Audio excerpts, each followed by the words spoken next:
Hello दोस्तों, आज के इस वीडियो में हम देखेंगे गंगा नदी का निर्माण कैसे होता है।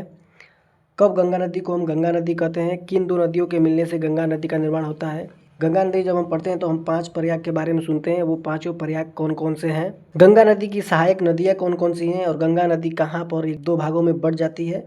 इन सारी चीज़ों को आज हम एक वीडियो में कवर करने वाले हैं। तो दोस्तों, वीडियो बहुत अच्छा होने वाला है, बहुत ज़बरदस्त होने वाला है। वीडियो में लास्ट तक बने रहिएगा, डेफिनेटली आपको कुछ नॉलेज मिलेगा इस वीडियो से। तो चलिए दोस्तों, वीडियो को शुरू करते हैं। दोस्तों, सबसे पहले मैं आपको बता दूं कि गंगा नदी एक हिमालयी नदी है, क्योंकि गंगा नदी का निर्माण हिमालय से निकलने वाले नदियों के मिलने से होता है। देखिए दोस्तों, उत्तराखंड में दो जगह पड़ता है, एक है गंगोत्री और एक है सतोपंथ हिमनद। ये दोनों जगह उत्तराखंड में पड़ते हैं। और गंगोत्री से एक नदी निकलती है जिसका नाम है भागीरथी नदी, और सतोपंथ हिमनद से एक नदी निकलती है जिस नदी का नाम है अलकनंदा नदी। जब अलकनंदा नदी सतोपंथ हिमनद से निकलती है तो उसको रास्ते में एक धौली गंगा नदी मिलती है, और ये नदी जिस स्थान पर मिलती है उस जगह को कहते हैं विष्णु प्रयाग। ठीक है। फिर अलकनंदा नदी आगे जाती है और उसके बाद एक नदी और मिलती है जिस नदी का नाम है नंदाकिनी। नंदाकिनी नदी और अलकनंदा का संगम जहाँ होता है उस संगम को कहते हैं नंद प्रयाग। फिर अलकनंदा नदी आगे की ओर बढ़ती है और वहाँ एक और नदी मिलती है जिस नदी का नाम है पिंडारी नदी। अब ये पिंडारी नदी अलकनंदा नदी पे जिस जगह पे मिलती है उस जगह का नाम है कर्णप्रयाग। फिर अलकनंदा नदी चलती हुई आती है और आगे चलकर एक रुद्रप्रयाग बनता है, जो मंदाकिनी नदी और अलकनंदा नदी के मिलने से बनता है। दोस्तों, जब हम गंगा नदी को पढ़ते हैं तो हम 5 प्रयाग पढ़ते हैं, जिसमें से हमने 4 प्रयाग पढ़ चुका। धौली गंगा नदी और अलकनंदा नदी के मिलने से विष्णु प्रयाग बनता है। फिर अलकनंदा नदी आगे की ओर बढ़ती है, फिर वहाँ नंदाकिनी नदी और अलकनंदा नदी के मिलने से नंद प्रयाग बनता है। फिर आगे पिंडारी नदी और अलकनंदा नदी के मिलने से कर्णप्रयाग बनता है। फिर वही नदी अलकनंदा नदी आगे की ओर बढ़ने लगती है तो मंदाकिनी नदी से जब अलकनंदा नदी मिलती है तो वहाँ रुद्रप्रयाग बनता है। दोस्तों, ये जो 4 प्रयाग हैं, ये चारों प्रयाग अलकनंदा नदी में चमोली डिस्ट्रिक्ट में ही मिल जाते हैं। अब देखिए दोस्तों, अलकनंदा नदी चारों प्रयाग से मिलते हुए आगे बढ़ती है और इधर से गंगोत्री से आती है भागीरथी नदी, और भागीरथी नदी और अलकनंदा नदी जहाँ मिलते हैं उस स्थान को कहते हैं देवप्रयाग। ये टिहरी गढ़वाल जिले में उत्तराखंड में स्थित है देवप्रयाग। दोस्तों देखिए, भागीरथी नदी और अलकनंदा नदी जब देवप्रयाग पे मिलते हैं तो यहाँ से यही दोनों नदी का संगम आगे चलकर ये आगे एक नदी बन जाता है और इसे ही हम कहते हैं गंगा नदी।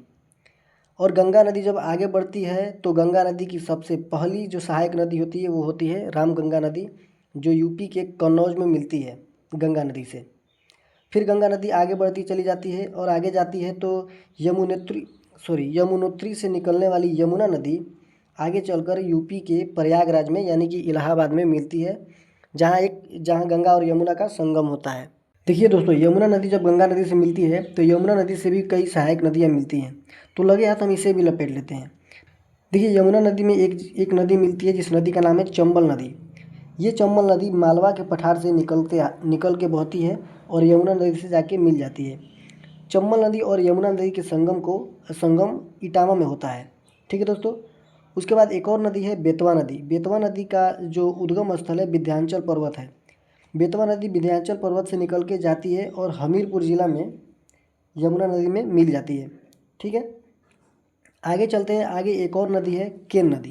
केन नदी कैमूर पहाड़ियों से निकलती है और यमुना नदी में बांदा नामक स्थान पे बांदा डिस्ट्रिक्ट में जाके यमुना नदी में मिल जाती है। ठीक है।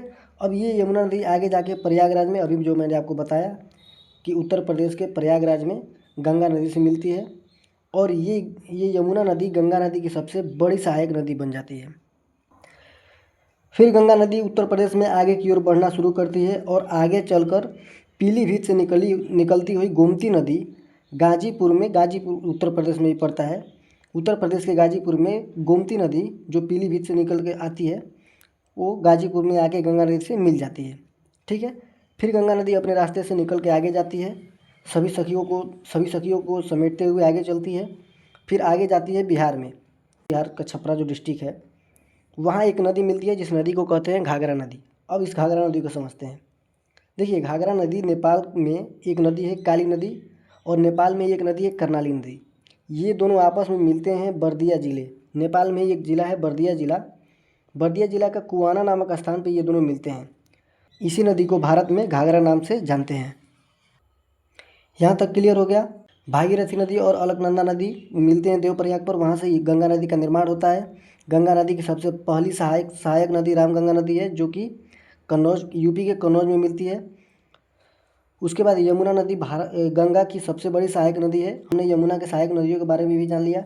फिर गंगा नदी आगे बढ़ती है, गाजीपुर में गोमती नदी से मिलती है, आगे बढ़ती है छपरा में घाघरा से मिलती है। फिर आगे बढ़ के एक सोन नदी होती है जो कि अमरकंटक से निकलती है और गंगा में पटना नामक जगह पर मिलती है गंगा नदी से। फिर गंगा नदी आगे बढ़ती है तो एक और नदी से मुलाकात होता है जिसे हम गंडक नदी कहते हैं। गंडक नदी सोनपुर में गंगा से मिलती है, ठीक है।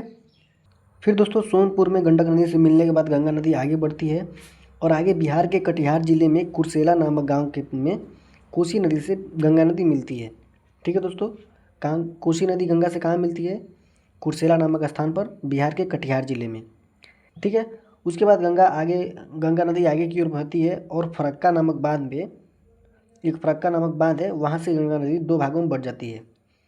गंगा की एक भाग को हुगली नदी कहते हैं जो कि पश्चिम बंगाल की ओर बहती है, और गंगा के दूसरे भाग को पद्मा नदी बांग्लादेश के लोग कहते हैं, और ये दूसरा भाग बांग्लादेश में बहता है, ठीक है दोस्तों। गंगा नदी की सबसे अंतिम सहायक नदी महानंदा नदी है जो कि पद्मा नदी में विलय होती है, ठीक है दोस्तों। ये आशा करता हूँ कि आपको पूरा गंगा मैप समझ में आया होगा।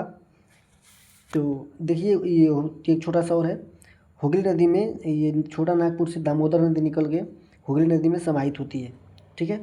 अब देख लेते हैं 3-4 क्वेश्चन गंगा नदी से रिलेटेड है, आइए यहाँ देख लेते हैं, ठीक है। देखिए सबसे पहला क्वेश्चन है, मतलब गंगा नदी की लंबाई 2525 किलोमीटर है, यमुना नदी की लंबाई 1376 किलोमीटर है। गंगा नदी की पहली सहायक नदी अभी हमने यहाँ आपको बताया, रामगंगा नदी कन्नौज में आके मिलती है। गंगा नदी की सबसे बड़ी सहायक नदी हमने आपको अच्छे तरीके से बताया, यमुना नदी, और यमुना नदी के सहायक नदी को भी बताया। गंगा नदी की अंतिम सहायक नदी महानंदा नदी अभी हमने हाल ही में आपको बताया है, ठीक है। आशा करता हूँ ये गंगा नदी आपको समझ में आया होगा, और मिलते हैं अगली वीडियो में किसी नए टॉपिक के साथ। तब तक के लिए जय हिंद। प्लीज़ सब्सक्राइब कर लीजिएगा, धन्यवाद।